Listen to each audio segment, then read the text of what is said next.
Hello, Internet. This will be kind of, I would say more instructional videos. I'll just do a little series, like maybe like 5 videos on how you, as like a maybe beginner to intermediate player, can get better. You know, um, we'll talk about in this one, we'll talk about, soloing and how you can solo with just a pentatonic scale. I know it's a lot more advanced when you get into arpeggios and soloing the major scale.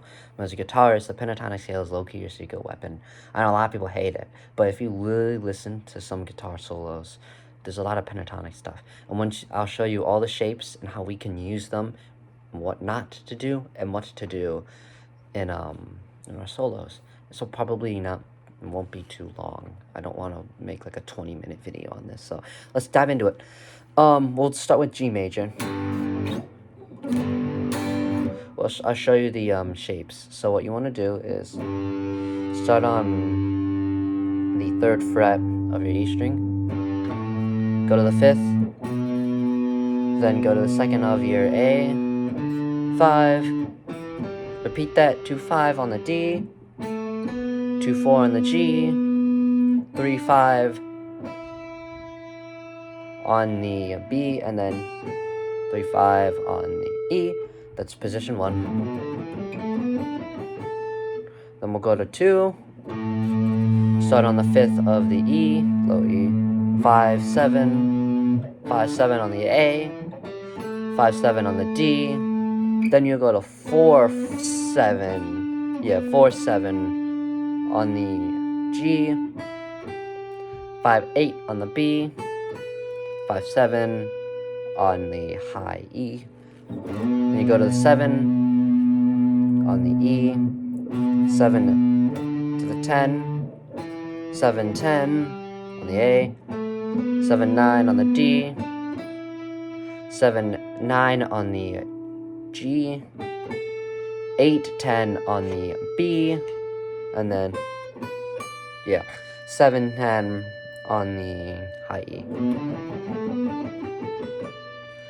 This is the tricky one, a little bit tricky. This one, that was probably position, we'll call it 2 for now.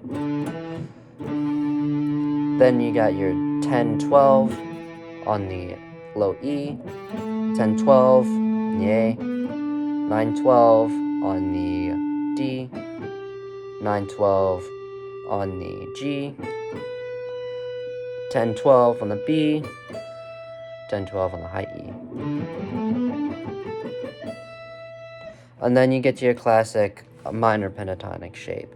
You get the 12-15, 12-15 on the low E, 12-14 A, 12-14 on the D, 12-14 on the G, 12-15 on the B, 12-15 on the E. That's all the shapes you need, and then you can just go to octave.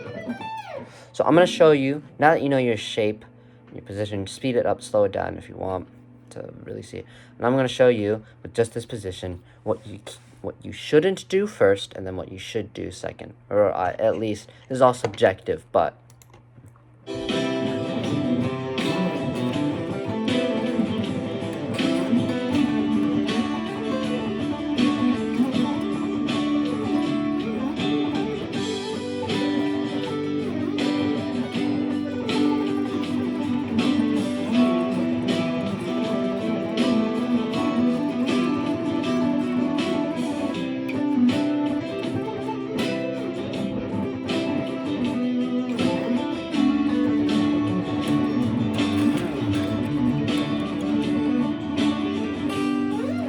See, that one, it was hella sloppy too, but if you noticed, it was really just me running up it.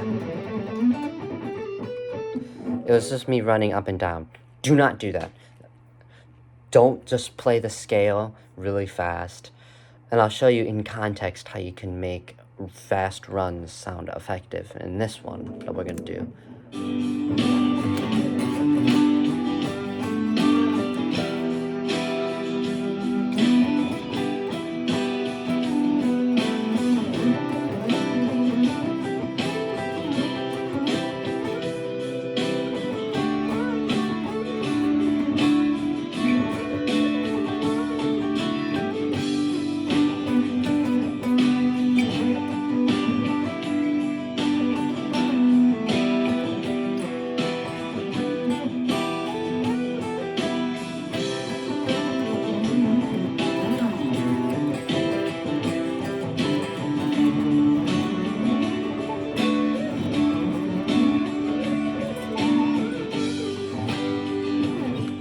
that context, it was a fast run.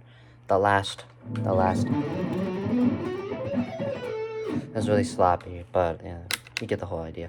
In that context, the very end, the build-up. And you notice how I did have some fast parts in there. You can't just blow through 16th notes, okay? Sometimes I do that, but that's when I really can't think of anything. If I'm really thinking about a solo, I really think about the notes I play. Notice how and I'll probably explain this in another video, of how to play through chord changes. Or simple chord changes, how to outline it, and then that'll also go into chord theory on what is a chord and how we build chords. This is like maybe like less than 10 minutes, so these are bite-sized lessons on what you can and can't, what is cool and what is not cool to do, you know, like build up. Some of my solos, if you might see on my channel, I really just like shred through.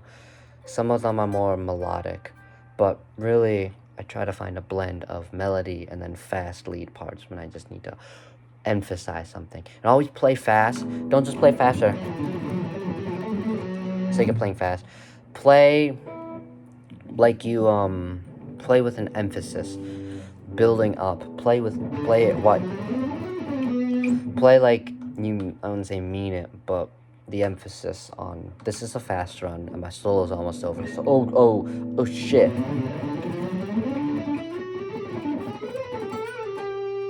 Like, if you did at the very end, I'd be fine with that. But if you blaze through it with that starting first, I'm like, okay. But yeah, hope you guys enjoyed this lesson. Hope you found it useful. If you didn't, let me know in the comments what I can to do better. Bye!